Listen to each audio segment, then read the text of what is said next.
ওলি আল্লাহর পরশ লেগে হয়েছে বরকতময় ভূমি।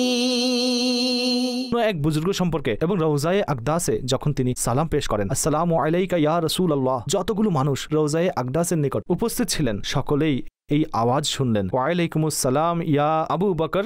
সৈয়দনা শেখ নুরুদ্দিন ইজি রাহমাতুল্লাহ তাআলা আলাইহি তিনি আমার প্রিয় নবীর দরবারে উপস্থিত হয়ে বললেন, আসসালামু আলাইকা আইয়ুহান নবী ওয়া রাহমাতুল্লাহি ওয়া বারাকাতুহু। নূরানী রওজার নিকট যত মানুষ উপস্থিত ছিলেন সকলে শুনতে পেলেন যে রওজায়ে আনোয়ার হতে আওয়াজ আসলো, ওয়ালাইকুমুস সালাম ইয়া ওয়ালাদি, হে সন্তান তোমার উপরও সালাম। এমন বিষয় আল্লাহ করুক যেন এগুলো রওজা পাকের হাজিরির সময় স্মরণ থাকে। নবীর নিকট আরজ করতে পারি যে হে আকা, সে আশিকগণের সদকায় প্রিয় নবী, প্রিয় নবী, প্রিয় নবী, প্রিয় নবী, প্রিয় নবী, আকা কাছে ডেকে নাও প্রিয় নবী, আকা তব দিদার দাও প্রিয় নবী, আকা কাছে ডেকে নাও প্রিয় নবী, আকা কাছে ডেকে নাও প্রিয় নবী, তব দিদার দাও, তব দিদার দাও প্রিয় নবী, তব দিদার দাও প্রিয় নবী। এই স্থান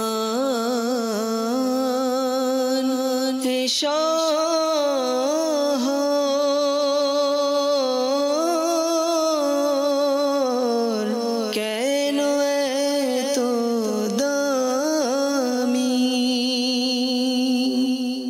ওলি আল্লাহর পরশ লেগে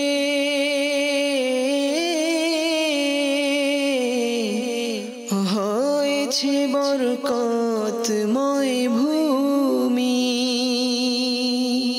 তুমি যদি হতে চাও খোদার প্রিয় ভজন,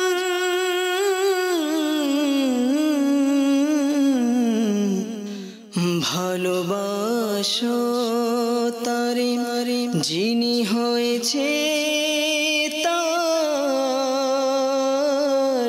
প্রিয় ভজন। এই স্থান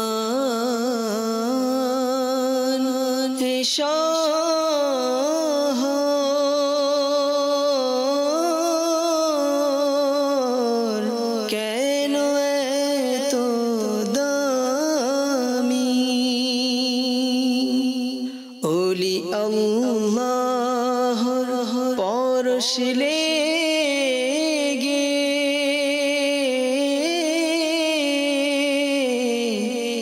হয়েছে বরকতময় ভূমি।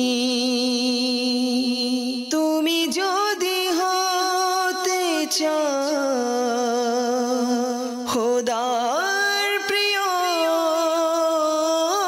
ভজন। সুবহানাল্লাহ, এটা হলো সেই স্থান যেখানে নবী পাককে মদিনা মনওয়ারায় অভ্যর্থনা জানানো হয়েছিল। সরকারের আগমন, আকার আগমন, হুজুরের আগমন।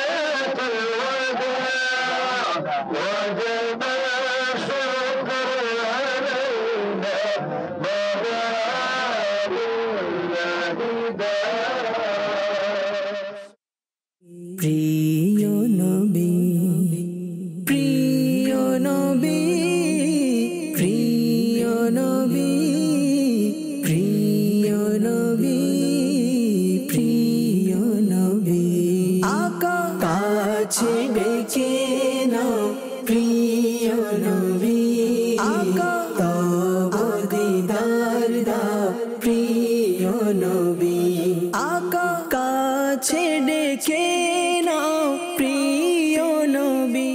মসজিদে কোবার জিয়ারতের পর আমাদের মাদানী কাফেলা মসজিদে কিবলাতাইনের দিকে যাচ্ছে, সেই মসজিদ যেখানে কিবলা পরিবর্তন করার আদেশ অবতীর্ণ হয়েছে। নবী পাক সাল্লাল্লাহু আলাইহি ওয়াসাল্লামের উপর নামাজের সময় কিবলা পরিবর্তনের আদেশ দেওয়া হয়েছে, সেখানকার দৃশ্যাবলীও আপনাদেরকে দেখাবো। সাল্লু আলাল হাবিব সাল্লাল্লাহু তাআলা আলা মুহাম্মদ সাল্লাল্লাহু আলাইহি ওয়াসাল্লাম। ওলি আল্লাহর পরশলে গে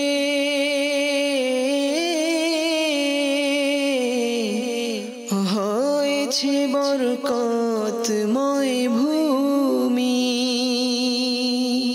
তুমি যদি হতে চাও খোদার প্রিয় ভজন,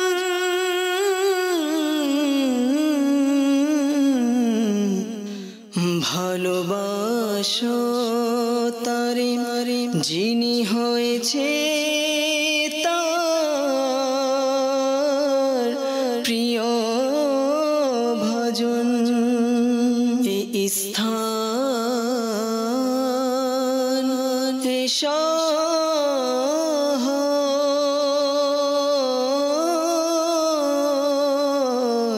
কেন এত দামি, ওলি আল্লাহর পরশলে গে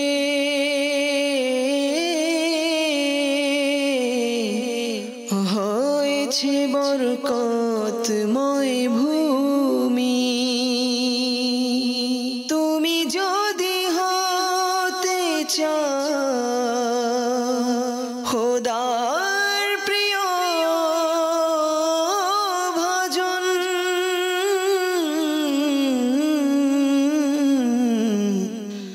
ভালোবাসো তারে যিনি হয়েছে তার প্রিয় ভজন। প্রিয় নবী প্রিয় নবী আকা কাছে ডেকে নাও প্রিয় নবী আকা তব দিদার দাও প্রিয় নবী আকা কাছে ডেকে নাও প্রিয় নবী আকা কাছে ডেকে নাও প্রিয় নবী, তব দিদার দাও তব দিদার দাও প্রিয় নবী, তব দিদার দাও প্রিয় নবী।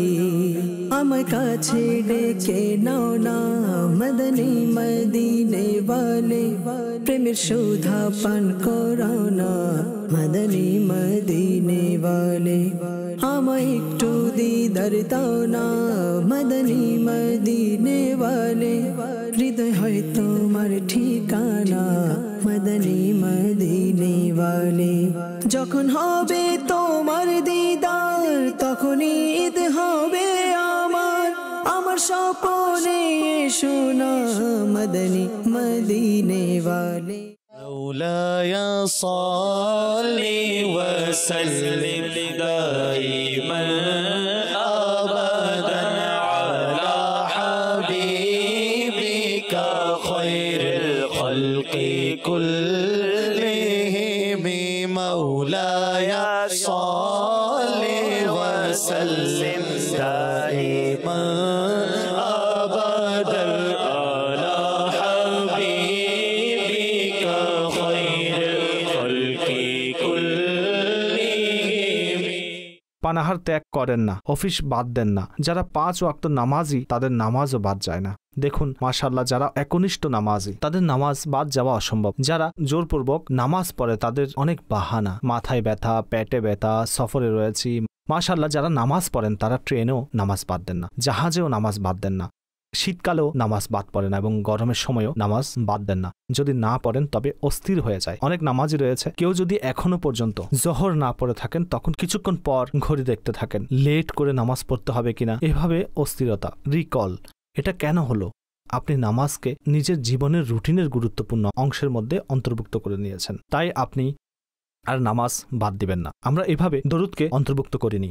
আমরা যদি আমাদের জিকিরকেও নিজের রুটিনের মধ্যে অন্তর্ভুক্ত করি, উদাহরণ দিচ্ছি, আল্লাহ আপনাদের সবাইকেও প্রশান্তিময় জীবন দান করুক। কেউ যদি অসুস্থ হয়ে যায়, ডাক্তার বলেন যে আপনি সকাল সন্ধ্যা রাত্রে 3টি ট্যাবলেট খাবেন, তখন কিভাবে রুটিনের মধ্যে চলে আসে? যখন সকাল হয় তখন আমরা কেমন নিয়ম করি? নিজের ব্যাগের মধ্যে বিছানার পাশে রেখে দিই, যেন সকালে জাগ্রত হওয়ার সাথে সাথেই মনে পড়ে। অফিসে যখন যাই পকেটে করে নিয়ে যাই। অন্য কাউকে ডিউটি দিয়ে থাকি যে খাবারের সময় ট্যাবলেটটি দেবেন। পরিবারকে বলি যে রাত্রে খাবারের সাথে ট্যাবলেটটিও রেখে দিবেন। সামনে যখন ট্যাবলেট আসে তখন মনে পড়ে যে আমাদের দৈনিক রুটিন জীবনে ইতিপূর্বে করিনি, দৈনিক খাওয়া হচ্ছে এবং আমরা সেটার জন্য প্ল্যান করেছি। দরুদ শরীফ পড়ার জন্য কি প্ল্যান করেছি? আমি চিন্তা করছি, আমি সেটার প্ল্যানও বলছি, যেটা আলহামদুলিল্লাহ আমি চেষ্টা করছি। আল্লাহ যেন সহায় হয়। দরুদ পড়ার সবচেয়ে উৎকৃষ্ট প্ল্যান হচ্ছে সত্যি যদি বুঝে আসে দরুদের মাধ্যমে এত রহমত, এত বরকত, রোগ বালাই দূর হওয়া, নবী পাকের সুপারিশ এবং ফজিলত আর ফজিলত, তাহলে আমি কেন পড়ব না? সেটার প্ল্যান যেটা আমার বুঝে এসেছে, সর্বপ্রথম চমৎকার সবার সেরা সঙ্গী দরুদে পাক পাঠ করা, তা হলো তসবিহ। অবশ্যই আমির আহলে সুন্নাত কতই না চমৎকার কথা বলেছেন। তিনি বলেন তসবিহ হলো মুখের লাগাম। دائما أبدا على حبيبك خير الخلق كلهم مولاي صل وسلم دائما أبدا على حبيبك خير الخلق كلهم। আমির আহলে সুন্নাত দামাত বারকাতুহুল আলিয়া আলহামদুলিল্লাহ আমাদের যে মাদানী উদ্দেশ্য দান করেছেন এটা অত্যন্ত সুন্দর, আর সে বাক্য অনেক সুন্দর। আমার নিজের এবং সমস্ত দুনিয়ার মানুষের সংশোধনের চেষ্টা করতে হবে। এই যে বাক্যটি রয়েছে যদি এর গভীরতায় যাই তো বিশ্বাস রাখুন আমাদের পরিপূর্ণ দিন এই বাক্যের মধ্যে রয়েছে। আমাদের পরিপূর্ণ দিন এই বাক্যের ভেতরে রয়েছে। মুসলমানদের জীবনের যে সারমর্ম রয়েছে আর জীবনের যে উদ্দেশ্য রয়েছে সেটা এটাই যে সে নিজেই নিজের সংশোধন করবে আর সে অন্যের সংশোধনের চেষ্টা করবে। আচ্ছা, এই ব্যাপারে আমি একটি কোরআনে পাকের মশহুর সূরা মুবারকা আপনাদের সামনে আমি আরজ করছি, আর এটা সবসময় আপনারা মাথায় রাখলে আপনাদের মাদানী যে উদ্দেশ্য সেটা বুঝতে পারবেন। কুরআনে পাকে ইরশাদ হয়েছে ওয়াল আসরি ইন্নাল ইনসানা লাফি খুসর ইল্লাল্লাযীনা আমানু ওয়া আমিলুস সলিহাতি ওয়া তাওয়াসাউ বিল হাক্কি ওয়া তাওয়াসাউ বিস সবর। যুগের শপথ, নিঃসন্দেহে মানুষ ক্ষতির মধ্যে রয়েছে, কিন্তু সেই লোকেরা যারা ঈমান এনেছে এবং ভালো কাজ করতে থাকে আর ভালো কাজে একে অন্যকে উপদেশ দেয় আর ধৈর্য ধারণের তাকিদ দিতে থাকে। এখন এই আয়াতে মুবারকা সূরা মুবারকার মধ্যে দেখুন, এই সূরার ব্যাপারে বড় বড় মুফাসসিরিনগণ বলেছেন যে মানুষের জীবনের সংশোধনের জন্য কুরআনের একাকী একটি সূরাই যথেষ্ট। এই যে সূরা মুবারকা রয়েছে, অনেক বুজুর্গগণ এটার বিশেষভাবে এটার তাফসীর করেছেন আর ইরশাদ করলেন যে প্রত্যেক মানুষ ক্ষতির মধ্যে রয়েছে। যারা আপন জীবনে বিভিন্ন সমস্যায় জর্জরিত, যারা গাফেল জীবন যাপন করছে, যারা গুনাহের মধ্যে ডুবে আছে, যারা ঈমান থেকে দূরে আছে, তারা অবশ্যই ক্ষতির মধ্যে।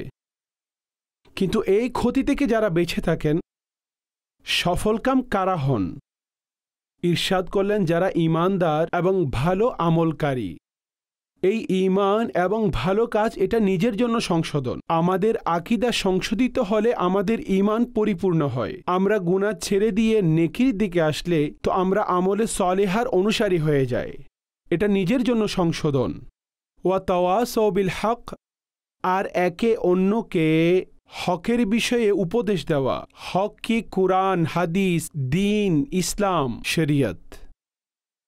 তো যে দিন, ইসলাম, ঈমান, শরীয়ত, কুরআন, হাদিস এটা পরস্পরের মধ্যে উপদেশ দিয়ে থাকে, দাওয়াত দেয়, বুঝায়, তো ওয়াতাওয়াসাউ বিল হকের মধ্যে প্রবেশ করে। তো এটা আমাদের মাদানী উদ্দেশ্যের দ্বিতীয় অংশ, যে আমাকে সমস্ত দুনিয়ার মানুষের সংশোধনের চেষ্টা করতে হবে, আর এটাকে এই বাক্যের মধ্যেই নিয়ে আসা হয়েছে। অতঃপর আমাদের সংশোধন যেটা, আমরা সাধারণভাবে এই চিন্তা নিয়ে কাজ করি আর আমাদের জিম্মাদারিও থাকে। আর আল্লাহ আমাদেরকে এই সৌভাগ্য দান করেছেন যে আমরা নেকির দাওয়াতের কাজ করি, আমরা দরজ দিই, বয়ান করি, ইনফিরাদি চেষ্টা করি। এই সমস্ত বিষয়গুলো, এগুলো ছোট ছোট বিষয় নয়, এগুলো নেকির এত বড় কাজ যে যেগুলোর ব্যাপারে আমরা কল্পনাও করতে পারি না। সেটা কিভাবে? এখন চিন্তা করুন যে আল্লাহর নবীরা দুনিয়াতে আসতেন তো কি জন্য আসতেন? নবীদের যে পরিচিতি রয়েছে, যে ডেফিনিশন রয়েছে, সেটা হলো এটাই যে নবী ওই হাস্তিকে বলা হয় যারা আল্লাহর আহকাম ওনার সৃষ্টি পর্যন্ত পৌঁছানোর জন্য আসে। নবীদের ডেফিনেশন হলো এটা, যারা আল্লাহর আহকাম ওনার মখলুকের কাছে পৌঁছানোর জন্য আসে। নবী পাক সাল্লাল্লাহু আলাইহি ওয়াসাল্লামের আগমনের পরে নবুয়তের ধারাবাহিকতা শেষ হয়ে গেছে। এখন ওনার পরে ওনার উম্মতদেরকে এই ফরজগুলো দেওয়া হয়েছে। আর দাওয়াতি ইসলামী এই নিয়ামত এবং এই নেকির দাওয়াতের কাজকে নিজেদের মৌলিক উদ্দেশ্য বানিয়ে কাজ করছে। এখন যেহেতু এটা এত গুরুত্বপূর্ণ কাজ, এত প্রয়োজনীয় কাজ, তো প্রত্যেক ছোট থেকে ছোট কাজেরও একটি গুরুত্ব রয়েছে, তার কিছু বুনিয়াদি প্রয়োজনীয়তা থাকে। আপনি ঘরে খাবারও রান্না করতে চাইলে তো খাবার রান্না করারও কিছু নিয়ম রয়েছে, তার কিছু নিয়ম রয়েছে, আর তার ভেতরে প্রত্যেকটা জিনিসের আপন আপন নিয়ম রয়েছে। নেকির দাওয়াতের যে কাজ, এটা অনেক গুরুত্বপূর্ণ কাজ, তো এটার গুরুত্ব ততটাই বেড়ে যায়। এখন তার গুরুত্বের মধ্যে সর্বপ্রথম একটি তো শরীয়ী গুরুত্ব, দ্বিতীয় আমাদের মাদানী উদ্দেশ্য যেটা এখানে বর্ণনা করা হয়েছে, যে আমরা অন্যের সংশোধনের জন্য যে চেষ্টা করতে হবে, তার সাথে সব সময় নিজের সংশোধনের বিষয়টিকে সামনে রাখতে হবে। এমন নয় যে আপনি অন্যকে ডেকে নেকির দাওয়াত দিবেন, অন্যদের আমরা তাহাজ্জুদের জন্য উৎসাহিত করছি, অন্যদের ইশরাক চাস্তের জন্য উৎসাহিত করছি, অন্যদের খারাপ ধারণা থেকে বাঁচার জন্য তরগিব দিচ্ছি, অন্যদের আমরা আল্লাহর ভয় আর তাকওয়া, আল্লাহ রসুলের মোহাব্বতে কান্না করার জন্য উৎসাহিত করছি, অন্যদের সামনে সলিহিনদের ঘটনা বর্ণনা করছি, আউলিয়া কেরামের জীবন চরিত বর্ণনা করছি, নবী পাক আলাইহিস সালামের জীবনী বর্ণনা করছি, আর আমাদের জাহের এবং বাতিন সেই বিষয়গুলো থেকে মুক্ত। অথবা আমরা বাইরে তো সেই জিনিসগুলোর সাথে যুক্ত রয়েছি, কিন্তু আমাদের ভেতরটা খালি রয়েছে। যে আমরা প্রকাশ্যে তো নামাজও পড়ছি, ইবাদতও করছি, আমরা জিকির ইত্যাদিও করছি, কিন্তু নামাজ পড়ার সময় খুশু থাকে না, জিকির করার সময় দিল হাজির থাকে না। তো আমাদের যে কাজ করতে হবে, কাজ করার সবসময় পদ্ধতি এটা হয়ে থাকে, হতে পারে সেটা দুনিয়াবি কিংবা আখিরাতের কাজ। যে ব্যক্তি সে কাজের রেজাল্ট পরিপূর্ণ হাসিল করতে চায়, সে কাজও যেন পরিপূর্ণ করে। এটা একটি সহজ সরল নিয়ম। এই স্থান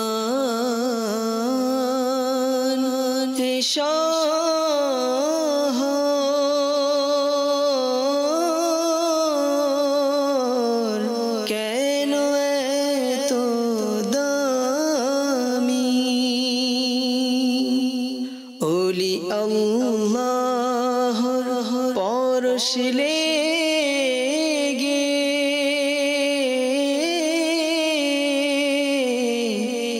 হয়েছে বরকতময় ভূমি।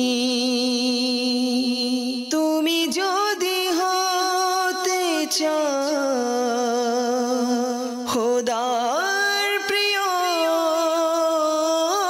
ভজন,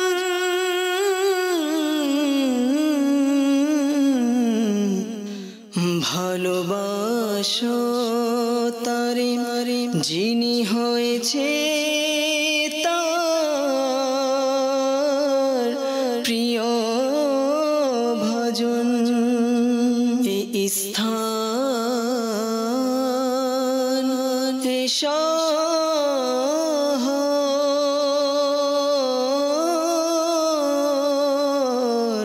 কেন এত দামি, ওলি আল্লাহর পরশ লেগে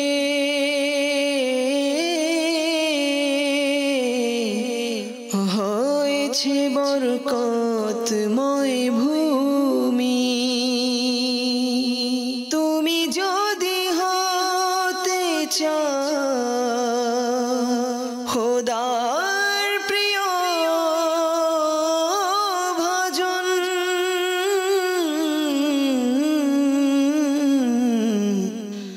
ভালোবাসো তারে যিনি হয়েছে তার প্রিয় ভজন। এই স্থান এ শহর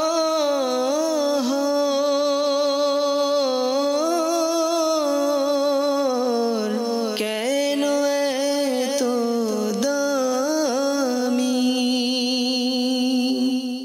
اللهم ارحمهما كما ربياني صغيرا اللهم ارحمهما كما ربياني صغيرا رب اجعلني مقيم الصلاة ومن ذريتي ربنا وتقبل دعاء ربنا اغفر لي ولوالدي وللمؤمنين يوم يقوم الحساب اللهم إنا نسألك الأمن يوم الخوف ربنا لا تؤاخذنا يوم القيامة إنك لا تخلف الميعاد إنك على كل شيء قدير।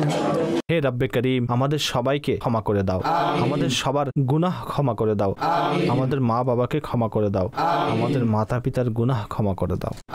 হে আল্লাহ, আমাদের মধ্যে হতে যাদের মা বাবা দুনিয়া হতে চলে গেছে, হে আল্লাহ তাদেরকে ক্ষমা করে দাও, তাদের কবরকে জান্নাতের বাগান হতে একটি বাগান বানিয়ে দাও, তাদের কবরে কোটি কোটি রহমত বর্ষণ করো, জান্নাতুল ফেরদৌসে উচ্চ মকাম দান করো। যাদের মা বাবা অথবা তাদের থেকে কোনো একজন জীবিত আছেন তাদেরকে কল্যাণময় দীর্ঘ হায়াত দান করো, তাদের ছায়া আমাদের মাথার উপর দীর্ঘমেয়াদী স্থায়িত্ব দান করো, সুস্থময় প্রশান্তিময় নেকিতে ভরা হায়াত দান করো। আমাদের মা বাবার সাদা চুলগুলোর উপর দয়া করো, তাদেরকে বেহিসাব মাগফিরাত নসিব করো। নবী পাক আলাইহিস সালাতু সালামের সকল উম্মতকে ক্ষমা করো। رب يسر ولا تعسر وتمم لنا بالخير يا فتاح وبك نستعين। এমন কোন কাজ আমাদের কাছ থেকে নিয়ে নাও যা আমাদের ক্ষমার এবং আমাদের জন্য সওয়াবে জারিয়ার মাধ্যম হবে। হে আল্লাহ, নফস শয়তানের আক্রমণ থেকে রক্ষা করো। হে করিম, তোমার ভান্ডারে ঘাটতি নেই।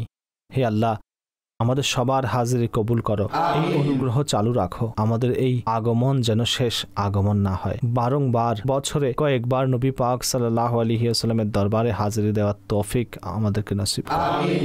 وصلى الله تعالى على خير خلقه ونور عرشه سيدنا ومولانا محمد وآله وصحبه أجمعين برحمتك يا أرحم الراحمين لا إله إلا الله محمد رسول الله। ওলি আল্লাহর পরশ লেগে হয়েছে বরকতময়